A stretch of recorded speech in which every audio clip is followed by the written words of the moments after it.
দুদিনেই ভালো সাড়া পরিযায়ী শ্রমিকদের জন্য তৈরি রাজ্যের শ্রমশ্রী প্রকল্পে। পরিযায়ী শ্রমিকদের জন্য শ্রমশ্রী প্রকল্প পোর্টাল চালু করা হয়েছে রাজ্যের তরফে। শ্রমশ্রী প্রকল্পের জন্য ভিন রাজ্য থেকে প্রায় ৩,০০০ শ্রমিকের আবেদন জমা পড়েছে বলে জানা যাচ্ছে। দুদিনেই পরিযায়ী শ্রমিকদের জন্য যে পোর্টাল খোলা হয়েছে সেই পোর্টালে ভালো সাড়া। ভিন রাজ্য থেকে বহু পরিযায়ী শ্রমিক তারা আবেদন করেছেন, তারা এ রাজ্যে ফিরে আসতে চান।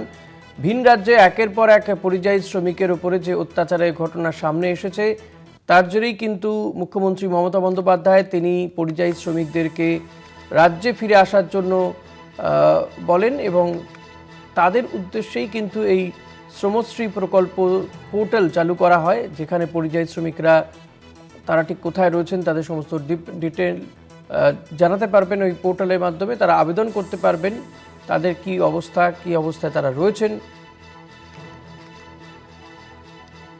দীপ্তিমান ভট্টাচার্য রয়েছেন আমার সঙ্গে টেলিফোনে। দীপ্তিমান, এই যে পোর্টালে ভালো সাড়া পড়েছে বলে জানা যাচ্ছে, কি জানতে পারছো তুমি? দেখো, এখনো পর্যন্ত প্রায় ৩,০০০ শ্রমিক ভিন রাজ্যে যারা রয়েছেন তারা কিন্তু এই পোর্টালের মাধ্যমে আবেদন করেছেন এবং পরিযায়ী শ্রমিকদের যা যা নির্দেশ রয়েছে সেগুলোকে কার্যকর করতে হবে এই মর্মে কিন্তু জেলা শাসকদের কাছেও কিন্তু নির্দেশিকা দেওয়া হয়েছে।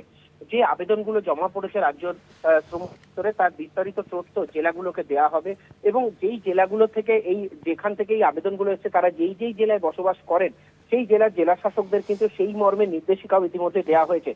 এই বৈঠকে এই নির্দেশে বলা হয়েছে বলেই নবান্ন থেকে জানা যাচ্ছে এবং পাশাপাশি শ্রমশ্রী প্রকল্পে পর্যায়ী শ্রমিকরা যেন রাজ্যে ফিরে এলেই ৫,০০০ টাকা এবং তারপর যতদিন পর্যন্ত কাজের সুযোগ না পাচ্ছেন ১২ মাস তারা কিন্তু প্রতি মাসে ৫,০০০ টাকা করে পাবেন বলেই জানা যাচ্ছে এখনো।